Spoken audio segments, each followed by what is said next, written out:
What happens if every individual in this room begins to unleash more of their potential? What are your individual goals? What are your values? What excites you? I had a coach one time when I was with the Jets. Coach looked at me and says, hey, number 18. I said, yes, coach. He says, you got a whole lot of potential. And I was like, thank you, coach, thank you. First nice thing you said to me since I've been in camp. He said, don't thank me. It just means you haven't done anything yet. I will say it right now. There is a leader in here working with someone on your team. That individual on your team may be your top performer, but they are not maximizing their potential. Too often we allow being good to get in the way of being great. I'm not saying I would have the same conversation if 140,000 people were here, but when I'm talking to the 3,000 who influenced 140,000, you must understand, you cannot inspire and empower without being inspired and empowered yourself. The scoreboard is a lagging indicator. It is not a leading indicator. And what happens too often is we have a tendency to underestimate our potential and overestimate our actual performance. Now, I will be honest with you. It is hard as a leader, as a coach, to ask for something that you're not doing yourself. It is hard to ask for something that you're not practicing. It is hard to ask for something that you are not practicing. So the first filter, the first criteria before I ask for anything in terms of growth from my people, am I growing myself? What am I doing to get better? What am I doing to stretch myself? What am I doing to unleash more of the potential that I have? I'm telling you, this is next level. None of you would be in the seat you're in if you didn't have goals. The question is, why did you stop? When did you stop? In my relationship, in my marriage, in my business, in all the areas of my life, if it's atrophied or if it's hit a rut, there's a high probability that I stopped goal setting in it, that I stopped dreaming. They had a room this size of all their top salespeople. And I asked the question, who in the room knows who around the top 10 salespeople are? At least, 5 of the top 10. Almost every hand in the room went up. My next question was, how many of you would desire to be in that group? Almost every hand up. Then I asked the last question. How many of you have called them? How many of you have taken the time to go visit them? How many of you have? I swear maybe 20 hands went up. I said, this is good news. Those 20 hands, you're on your way.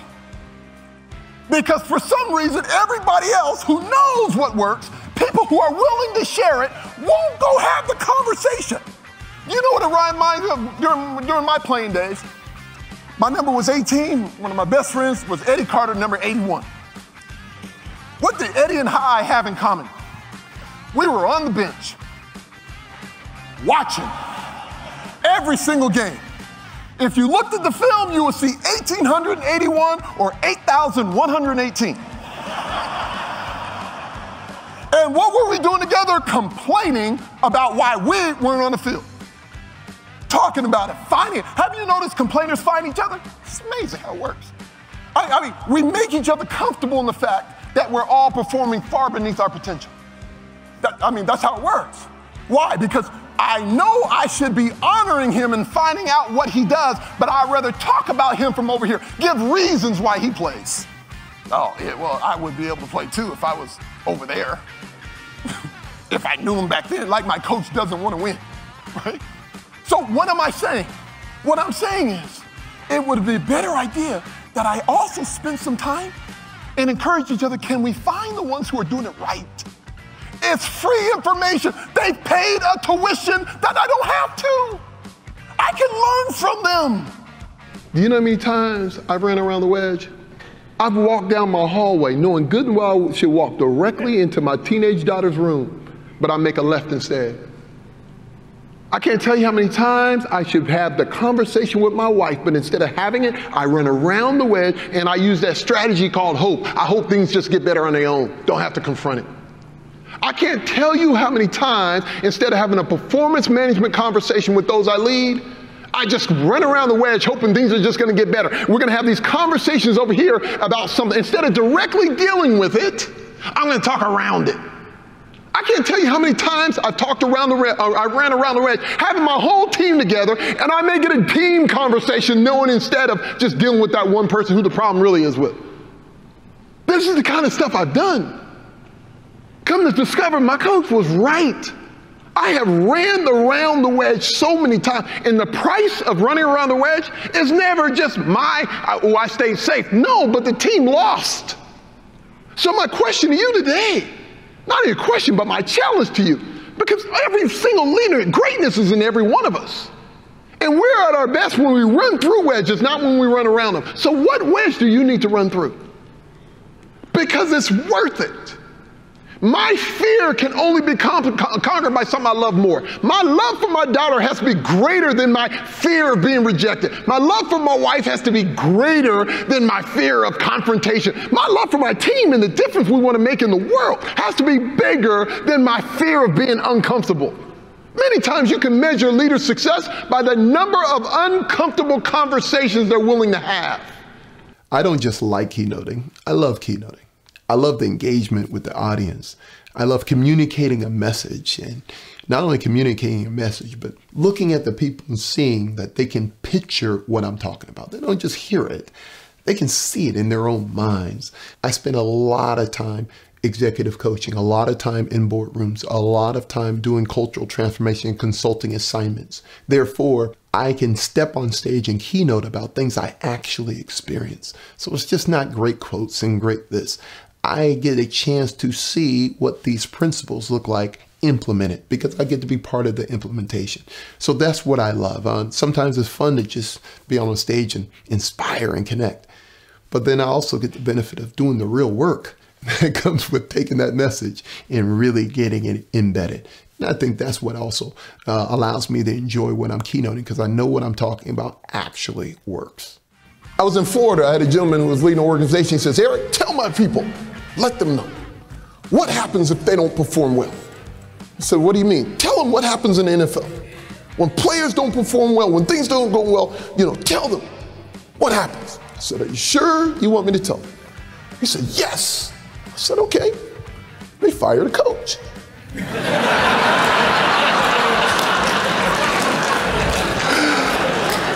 So that's how he looked at me. I'm like, hey, you asked the question. Okay? That's the answer, right? I love inspirational speeches and messages, but I will tell you, even in my football playing days, I had a coach, and I'm not going to actually name that coach. I had a coach who, he'd come in at halftime, he'd scream and yell. He'd try to get us fired up. And it was great, but the problem was we went out into the second half, more excited, more fired up than ever, and just made the same mistakes with more intensity. Okay. So sometimes it's not motivation that you need, it's a change of direction. Logic produces order, but it's emotion, it's confidence, it's belief that injects that plan with energy. It's emotion that creates change. I want you to feel what it's like anytime you're about to take on something new. Why is that important? As great as your success currently is, it is now your comfort zone. That's not a bad thing, but it is now your comfort zone. And my question to you is, when's the last time you felt butterflies in your stomach? When's the last time you've been afraid? When's the last time you've been really nervous? When's the last time you had to really go, whew, okay, I'm gonna go for it. If it's been a long time, that means it's been far too long. The next opportunity, the next level of greatness you're gonna experience is when you personally are willing to also put yourself in position to be afraid, to be a little nervous.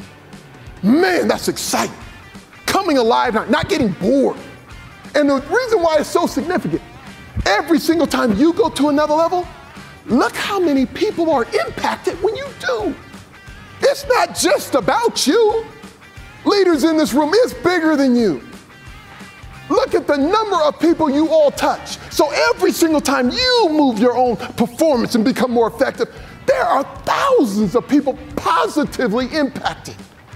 So it's beyond just you.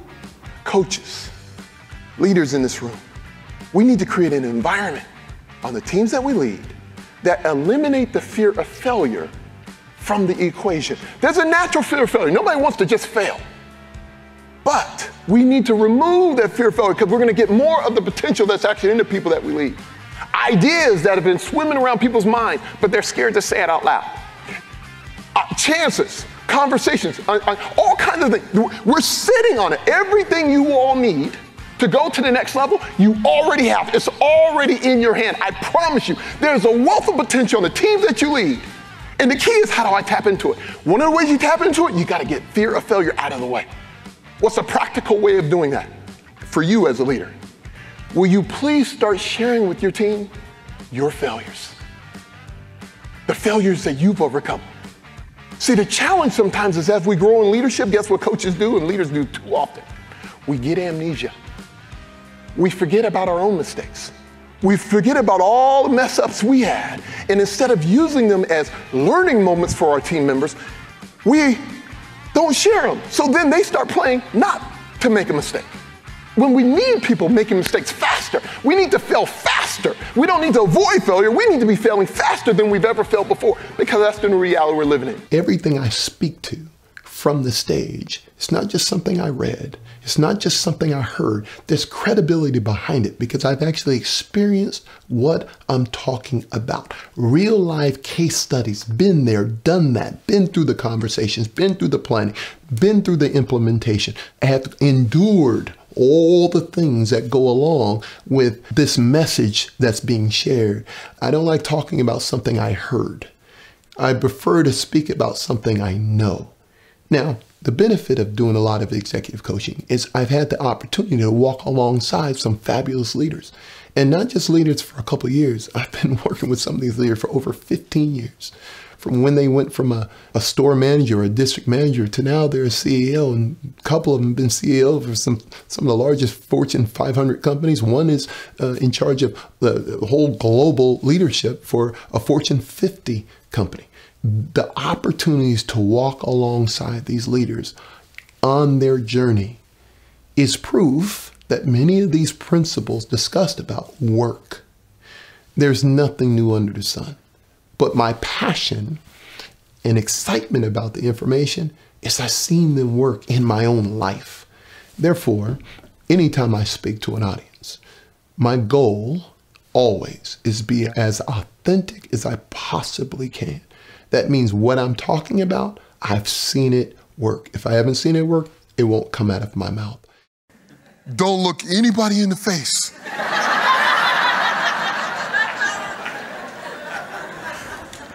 Kale starts taking off his watch. Guys are taking off their necklaces and putting it in their pockets. Because the four of us are walking down the stairs like this, not looking at anybody. There's barely anybody down there, but the four of us are standing right next to each other, like this. Because we don't want anybody to rob us. One of my clients is the U.S. Army Rangers. And one of my dear friends is a gentleman who used to work with them, Special Forces, everything. His name was Bruce Barker. And the reason Bruce is such a dear friend of mine, he said something to me one time, I never forget. He says, Eric, every time I come home and wherever I go, people acknowledge me. They call me a hero. They say thank you for your service. I'm so appreciative of what you do. He says, it's amazing how that works. I said, yeah, because you are. He says, I hear you, man. He says, but you know what's amazing? I said, what's that? He says, I've allowed my greatness to get compartmentalized. It's amazing how great I am and how heroic I am on the battlefield. It's amazing how great I am with all these other areas, but when I go home in my own house, when I'm with those real, it's amazing how I can be a hero out there and such a coward in my own house. I want to thank every single one of you. I want to thank you for what you do. I want to thank you for your level of success. But I also tell you, please, you've already done it, but please leave this place better than you found it. Pour everything that you have in you, please pour it into someone else so they can keep this thing going. Thank you so much for having me. Appreciate it. Thank you. Thank you. God bless you. Thank you so much for having me.